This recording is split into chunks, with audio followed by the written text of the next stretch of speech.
მოგესალმებით, მე ვარ თეკო შენკენი, თქვენ ისევ ჩემ არხზე ხართ და დღეს ჩემი პოდკასტის სტუმარია, ჩემი კოლეგა ქრისტი მეკუა, რომლის ისტორიაც მეც არ ვიცი და თქვენთან ერთად მეც გავიგებ, რატომ არ ჩანს ქრისტი ეკრანების წინ, ასე ვთქვათ, ვერამ ვერ ხედავთ. მე მგონი თვითონ გვეჭვის ახლა ამას ყველაფერს, ოღონდ დავიწყოთ თავიდან.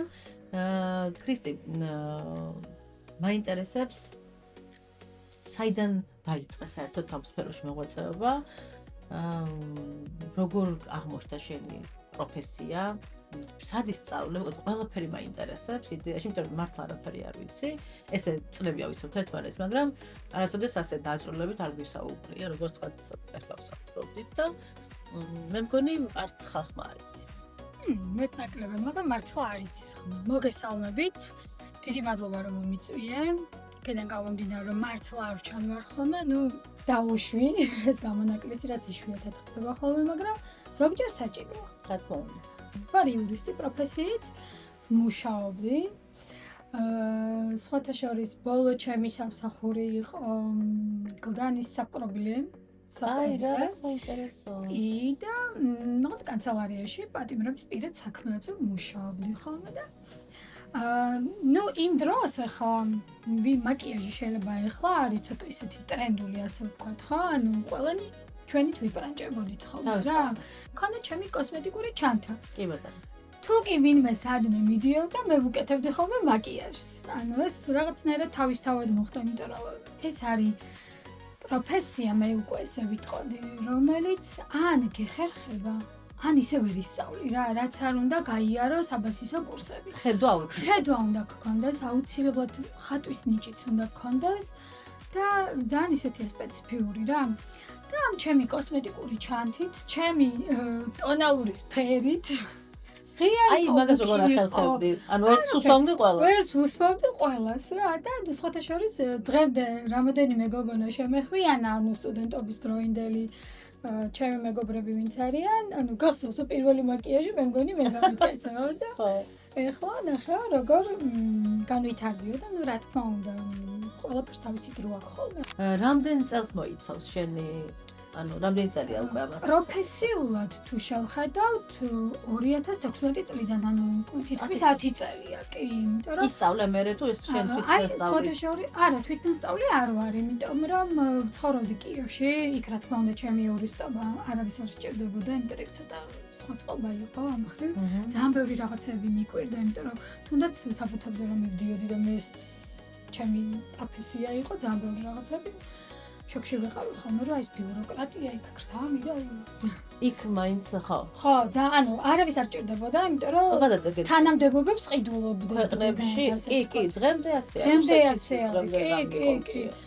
და ეს რა ქვია, რახან ბავშვი მყავდა, ოჯახი, რაღაცა ძირთად სახში ვიყავი ხოლმე და იქიდან გამომდინარე, რომ მეიკაპი ზოგადად და ეს თმა იქნება თუ ნებისმიერ სილამაზის ინდუსტრიაში რაც კი რამე არსებობს, რუსეთი, უკრაინა, ბელორუსია, პოლონეთი, აი ამ მიმართულებით ძალიან განვითარებულები არიან, ძალიან მაგარ ნამუშევრებს დებენ ხოლმე და დღემდე არიან განსაკუთრებით ბელორუსი ვიზაჟისტი მომწონს, უკრაინელებიც ძალიან ბევრი, იმიტომ რომ უკრაინული სკოლა მაქვს, ძირთად მაგათ უყურებ ხოლმე და იშვიათად ევროპულ და ვთქვათ ამერიკულ ვიზაჟისტებს რა. რა განსხვავებას ხედავ? აი რატომ მოგწონს?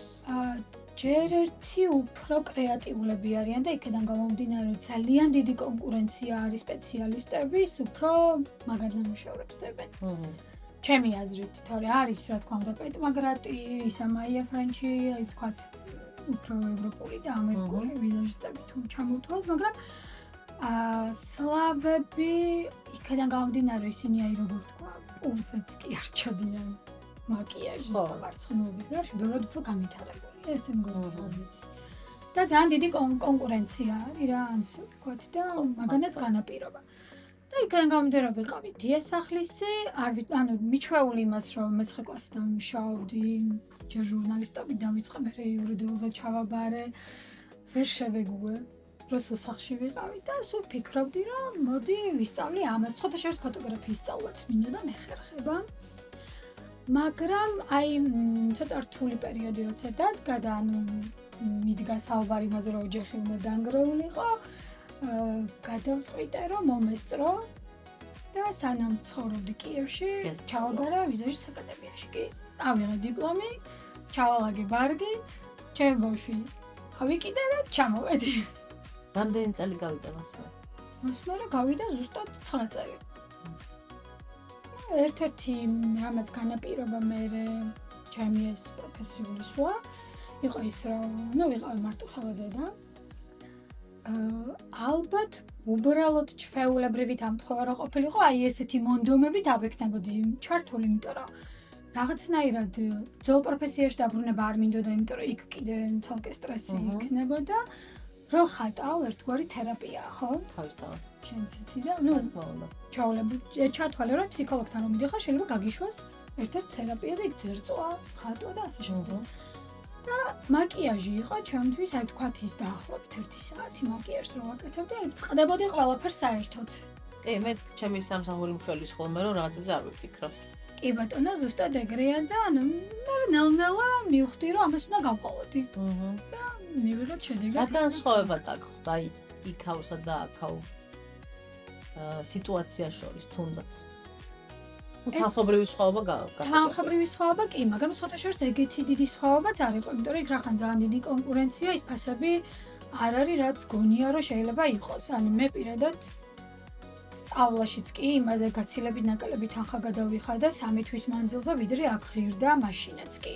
ანუ აი მე მაგალითად მასწავლიდა უკრაინის ერთ-ერთი ტოპ ვიზაჟისტი, რომელიც მუშაობდა სტარებთან, ასე ვთქვათ, და 3 თვის მანძილზე გადავიხადა $500. კი, და აქ რო ჩამოვედი, რომ ვიკითხე უბრალოდ 2000 ლარი მაინც ღირდა ერთი თვე. მაშინ. 9 წლის წინ ამას ვამბობი და განსხვავება რა. მუშაობის მხრივ ძალიან დიდი სხვაობა იყო, იმიტომ რომ ცოტა ხანი მომიწია გაჩერება უკრაინაში, რაც ავიღე დიპლომი იმის მერე. ძალიან ორგანიზებულია. აქ რო ვიზაჟისტი არის, სტილისტიც, მე პირადად ახლა რილსებს რო ვიღებ ხოლმე, ვიდეოგრაფიც და ასე შემდეგ. იქ თუ რაიმე ისეთი გადაღება არის, დიდ გადაღებებშიც მე მიღია მონაწილეობა. იქ იყო არტ დირექტორი, რომელიც წყვეტდა ყველაფერს. აქ თუ თქვა ფოტოგრაფი არის მთავარი ფიგურა და ვის გარშემო ვტრიალებთ.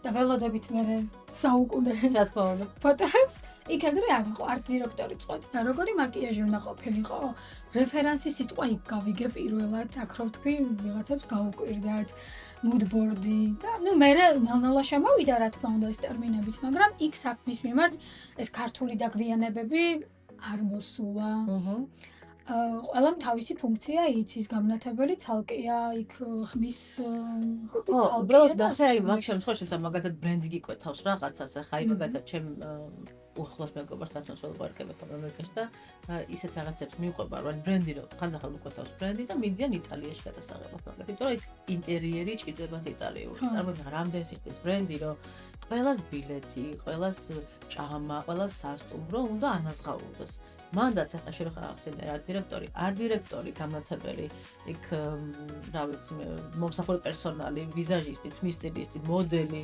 ყველას ხო თანხა ჭირდება და ანუ იმ კომპანიამ იმდენო გადაიხადოს, ეს ყველაფერი დაკმაყოფილებული იყოს და აქ ჩვენთან საქართველოსა და ყველაფერი ჩიკები სტალებში იმიტომ ვართ, რომ არ იყდიან ნამდვილს და იწულებია ხა მაგათაც მე რომ ყდაზე ვმუშაობდით ხოლმე მე და ფოტოგრაფი ყველაფერს მართლა ჩვენ ვაკეთებდით. ანუ დეკორაციიდან დაწყებული, რა ვიცი, სტილისტიც კი არ ყავდა. გულისხმობ ამ შემთხვევაში თმის სტილისტს არ ანუ სტაილინგს გულისხმობ. ეგეც კი მე მქონდა, ასე ვთქვათ, შეთვისებული, იმიტომ რომ არ ყავდა არავინ და იწულებია ზუსტად მაგით ვიძახ განსხვავება არის ეს ძალიან დიდი, იმიტომ რომ ისინი დიდი ხანია უკვე აი ამ სფეროში, ასე ვთქვათ, გაითქვიდნენ, ხო? ჩვენთან ეს არ არის. აქ როგორ არის თუ სტარტაპია, თბილისია პატარა ყველას ვიცნობთ ერთმანეთს ვეხმარებთ, ხო? დაგვეხმარი, ბიუჯეტი არ გვაქვს. დიდი ბრენდებიც ყოფილა, რომ იცი რა მოგთაგავ. ანუ მოგთაგავ რას ნიშნავს ახლა? როცა დამწყებიც არ ხარ, შენი ჩაწერები გაქვს, შენი საქმეები გაქვს, ანუ რატომაც გონიათ ხოლმე რომ ანუ აი ამ თაგის მაგაზეც მადლობელი უნდა იყო.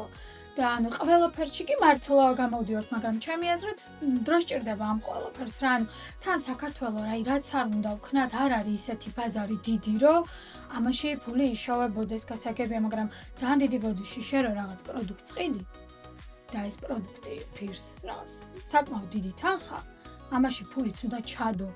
რო გაყიდო. ძალიან კარგ თემას შეეხო სხვათა შორის. ალბათ აი შედგენილ ბარტერზე ვიმუშაოთ, ამას გამოგიგზავნით და ოღონდ მე მქონია ეგეთი შემთხვევა, რომ უნდათ რომ გამოგზავნოთ პროდუქცია, მე ვუთხარი რომ მეთქი მივიღე პროდუქციას თუ თქვენ მზად ხართ რომ სიმართლე მოისმინოთ, ანუ მე არ უნდა მიყო შეზღუდული ჩემს აზრში და მე აღარ გამოგზავნოს ეს პროდუქცია, იმიტომ რომ რაღაცა ცოტა დაიწაფნენ და ხო, ნუ დაიღაცა ხო, ფაქტია რომ არ გამოგზავნეს და ყოველთვის მე ვიძახი რომ ყოველთვის ვაწერე ხოლმე სხვათა შორის ჩემ კონტენტს რომ არ არის რეკლამა, არ არის, ანუ ჩემი აზრია რა, ანუ იმას კი არ გეუბნებს რომ რეკლამა ცუდია, რეკლამა ძალიან კარგია, უბრალოდ არც ფასიანი რეკლამა არ არის ცუდი, მე რომ გადამიხადეს, იმიტომ რომ ეს ასე ვთქვათ განვიხილო და ჩემი აზრი აინტერესებს, ბრენდსაც უნდა ჩემი გულწრფელი აზრი აინტერესებდეს, ჩემი აზრით, რომ თუ რამეა გამოსასწორებელი, მანაც გამოასწოროს. ასე უნდა მუშაობდეს ეს კულტურაც ჯერჯერობით არ შემოვა. აქ რატომღაც გქონია, ბრენდებსაც გქონიათ, რომ შენ რო ფულს გიხდიან, შენ უნდა ყველაფერი კარგი თქვა. იქ უცხოეთში იმ ინფლუენსერებსაც უხდიან მაგაში ფულს, მაგრამ ისინი ანუ ამბობენ რომ ცუდზე ცუდს და კარგზე კარგს და იმიტომაც არის ეს ხო ну, ჩემთვის შეიძლება არ იყოს ის პროდუქტი იგივენაირად კარგი, როგორც მაგალითად ჩემთვის. მიუხედავად იმისა, რომ ორივე ვართ ვიზაჟისტი, მაშინ ისე იყენებდა, რომ შენ მოგწონდეს, მე არ მომწონდეს. კი, რა თქმა უნდა, ეს მას ანიშნავს, რომ ცუდია. ხო, ამიტომ შესაბამისი, ნახეთ, ამიტომაც შესაბამისი შეფასება უნდა გქონდეს. ანუ მე შემოვთქვა, რომ მე არ მომწონს, მაგრამ ეს შეიძლება კარგი იყოს, მაგრამ მე თვითონ არ მომწონს. ანუ ჩემ გემოვნებას არ აკონფილებს. ხო, ეგ არნიშნავს, რომ ახლა უნდა გადასაგდებიო და სხვაც ვერ გამოიყენებს ამას. ამიტომ სწორი ფორმა უნდა ყველაფერს რა, მაგას გულისხმობ. დამკვეთსაც და ამ შემთხვევაში ინფლუენსერს თუ ვიზაჟისტს ასე ვთქვათ რა. ვინ არის შენთვის აიკონიკ მეკაპ არტისტი? აი, ვინ გიყვარს ყველაზე მეტად? ისამაია ფრენჩი. ისამაია. კი, და ნუ პეტმაგრატი, ეს სხვათა შორის ისე რომ ქვია შარლოტა ტილბერი არ მომწონს. როგორც ვიზაჟისტი. როგორც ვიზაჟისტი არ მომწონს. აი, რა მაკიაჟსაც იკეთებს, აი თუ ვუყურებთ.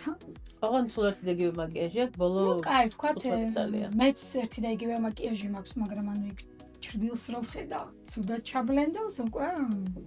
ხო, სხვა რაღაცებზე აქვს. ხო, სხვა რაღაცებზე აქვს აქცენტი, თორე ხა ლამაზ გოგოზე რო გააკეთებ მაკიაჟს. სხვათა შორის შენ მეკითხებიან სტუდენტები ეგეთ რაღაცას, რომ ვიღაც ვიზაჟისტებს რო ურჩევ ხოლმე, უცხოელს თუნდაც მეუბნებიან, რომ სულ ერთი და იგივეს აკეთებ, სულ ერთი და იგივეს აკეთებ და ეს ნორმაა, ანუ ოკეია, რომ სულ ერთი და იგივე აკეთოს და მე იმ ერთი და იგივეს მასტერ კლასს აკეთებენ, რასაც ის აკეთებს. მაგალითად, თუნდაც აი ძალიან ყველაზე ცნობილი ყველამ რო მარტივად გაიგოს, Makeup by Mario, პატრიკს მაგალითად, იდენტურს ერთ-ერთში ყველას აკეთებს და დაახლოებით ნუდ გლამურს. აი ესეთ დავარქვევდი მაგის მაკიაჟს, არ ვიცი, ახლა დიდად არც გამოკვეთილი.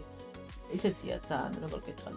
ნუ, ნახე, არის რამოდენიმე კატეგორიის ვიზაჟისტი, ხო? არიან ვიზაჟისტები, რომლებიც სტარებს ემსახურებიან და შესაბამისად ახლა სტარებში სხვანაირი სილამაზის ქალბატონები არიან ხოლმე და ანუ რაღაც განსაკუთრებული არ სჭირდებათ. არიან ცოტა შემოქმედებითი კუთხით, ვინც არის აი მაგალითად პატრიკ ტაისამაია და ასე შემდეგ ბევრი არიან, ხო? გააჩნია შენ რა კუთხით შეხედავ ხა ჩემთვის პატრიკ ტამი ხა ჟიმენშის ჩვენება იყო, ხო? ის რაღაც საოცრებები რო ჩაიდინა, რომელსაც წლების წინ 1-3 წელი წინ აზრიტას კარგი დამუშავება პრედეთ არ მინახავს არასდროს. კარგი მეკაპ არტისტი არ ფსახურში, მაგრამ ხა სიტყვაზე ასე ვთქვათ, კლიენტი მაკიაჟს გალიანოს, ხო. გალიანოს ჩვენებაზე სასწაულებს აკეთებ. ახლა გალიანოს ჩვენებაზე იყო, ხო? პატმაგრატმა გააკეთა. პატმა გააკეთა, აი მე მიყვარს ძალიან ძველი ჩვენებები, მაგის სასჯერ 15 წლის წინიდან ასე ვთქვათ, ვიცოდი მაგ შესახებ, აი სასწაულ რაღაცებს. ეხლაც ხო ფაიფურის ინსპირაცია ხო ფაიფურის დაჯინები ქონდა. თუმცა ხა მასეთ გაკეთებული ქონდა ადრეს, თუნდაც გალიანოზე, ზუსტად გალიანოს ჩვენებაზე.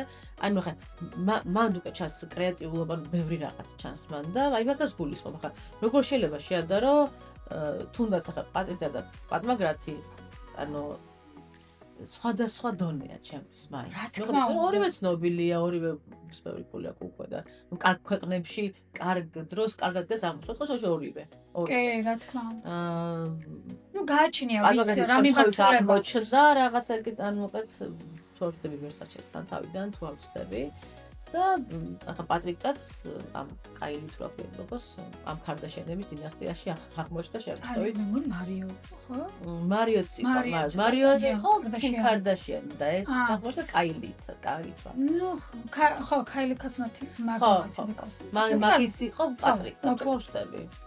თუ ქლოე მოკლედ ხო. მაგათგან გაიცნო ხალხმა ორი. რა არის შენი red flag-ი? აი რა არ მოგწონს, აი ფოტოს ან მაკიაჟს ან ნამუშევარს უხედავ, აი მე მაქვს ჩემი red flag-ი, რომელიც აი ყველა ვიცის, მე მგონი ჩემო მაკიაჟში? ხო, აი რა არის შენი რო ხედავ და ვაი ასე რო ხალხი. არასწორი ბლენდინგი, ცუდი ბლენდინგი. ლაინერს კიდე ავიტან, იმიტომ რომ იდეალური თვალისჭრელი არავის არ აქვს და ნუ რაღაცას ვიზავ, მაგრამ ბლენდინგს და რავი და კიდევ მაინტერესებს რას ურჩევდი ყველა მომსვლელ ჩემ კოლეგას ვკითხები, იმიტომ რომ ყოველთვის დამწყებ სტუდენტებს ძალიან აინტერესებთ ხოლმე რას ურჩევდი, რა რჩევას მიცემდი დამწყებ სტუდენტებს. ძალიან ეხლა იდგავს ფას. ბევრი ივარჯიშონ მოდელებზე, მეგობრები და ქალები ყველას ყავს, იმიტომ რომ რაც არ უნდა თეორია გაიარო, ძალიან ბევრი ტუტორიალი დავს YouTube-ზე და ასე შემდეგ. ხავარი სირთულე დამწყებს რა. აი რა უნდა ყოველდღიური პრაქტიკა აუცილებელია, იმიტომ რომ ძალიან დიდი მნიშვნელობა აქვს. მე რო ვიზაჟისტს ვიყურებ ხოლმე, როგორ უჭირავს ფუნჯი, მაგითაც კი ვხვდები უკვე ბლენდინგი როგორი ექნება. ძალიან მნიშვნელოვანია ეგ.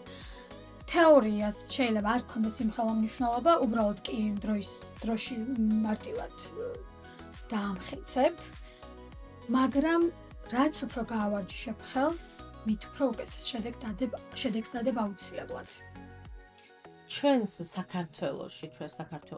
საქართველოში აი ჩვენ ვიზაჟისტებს გულისხმობ, აი ხარისხის მიხედვით, აი როგორ შეაფასებდი 10-დან, აი რა ხარისხზე ვართ შენი აზრით? აი შეყვანს ნიშნავს რომ მაგალითად უკრაინაში რაღაცა ძალიან მაღალ დონეზეა ეს ყველაფერი და ევროპაშიც თავისთავად და ამერიკაში მე მიყვარს ამერიკული სკოლა ძალიან. ფერადკანიანების უფრო მომწონს. ხო? კი. უფრო კრეატიული. საქართველოში რა ხდება ჩვენთან? სხვათა შორის იმ მოკლე დროში რა დროის მონაკვეთშიც დაიწყო მაკიაჟი, ასე ვთქვათ, განვითარება მეიქაპმა, ხო? საკმაოდ კარგი შედეგი გვაქვს. და ანუ 10 წლის წინ ნუ იყვნენ რა თქმა უნდა ვიზაჟისტები, მაგრამ არა ამ რაოდენობის, რაც არის ახლა. ეხლა მე რეკორდული რაოდენობაა. კი, იმიტომ რომ რაღაც მოთხოვნა წამოვიდა, იმიტომ რომ სურვილიც არის, ხო, შესაბამისად ეკონომიური მდგომარეობაც ცოტა უფრო გაუმჯობესდა, რა ვიცი, მაინც მე მგონი, ხო, ახლა. ანუ მაინც ახლა მანამდე თუ ვყიდულობდით, მაგრამ ბაზარიც არის, ხო, იცი, ესეთი მრავალფეროვანი პროდუქტების თვალსაზრისი. იმაში ვერ ვიწერით ელემენტარულად და მე ვიწერთ მაგალითად მეგობრების ჩამომიტანე. კი, ანუ მაგალითად აი ხო მაგაზე არ მიფიქრია. კი, ანუ ეს გამოწერები ძალიან მარტივია. ეხლა კი დაიწყეს, ანუ ჩამატანაც ადგილზე შეიძლება შეძენა მიუხედავად იმისა, რომ Sephora არ არის ჩვენთან, ხო? მაგრამ გამარტივდა მაგ თვალსაზრისი. მაინც მოკლე დრო არის ხა 10 და 15 წელი ჩემი აზრით არაფერი არ არის დღეს, ხო? იმ მოკლე მონაკვეთში, რა მონაკვეთშიც გაიარა განვითარება მაკიაჟმა, საკმაოდ კარგი შედეგი გვაქვს ჩემი აზრით და ძალიან ბევრ ევროპელ ვიზაჟისტს ვჭობთ. დარწმუნებით შემიძლია ვთქვა. ძალიან დიდი მადლობა რომ მოხვედით ჩემთან. პირიქით მადლობა ის რომ წარმატებებს. ასევე სულიერ სიმშვიდეს.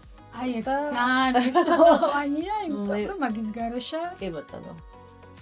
უნდა დავაფასოთ ეგ პირველ რიგში, იმიტომ რომ ძალიან რთული პერიოდი დაგვემთხვა სამწუხაროდ. კი ბატონო. მაგრამ ყველაფერი კარგად იქნება, აუცილებლად ამის იმედი უნდა გქონდეს. კარგი წელი იწყება, ასე რომ კარგად იქნება ყველაფერი. აუცილებლად. ჩემი სტუმარი იყო ქრისტი ბეკუა, ჩემი კოლეგა. თქვენ გეშვიდობებით მომავალ ვიდეომდე. არ დაგავიწყდეთ, რომ გამოიწეროთ ჩემი არხი და დალაიქოთ ეს ვიდეო. კარგად. კარგად.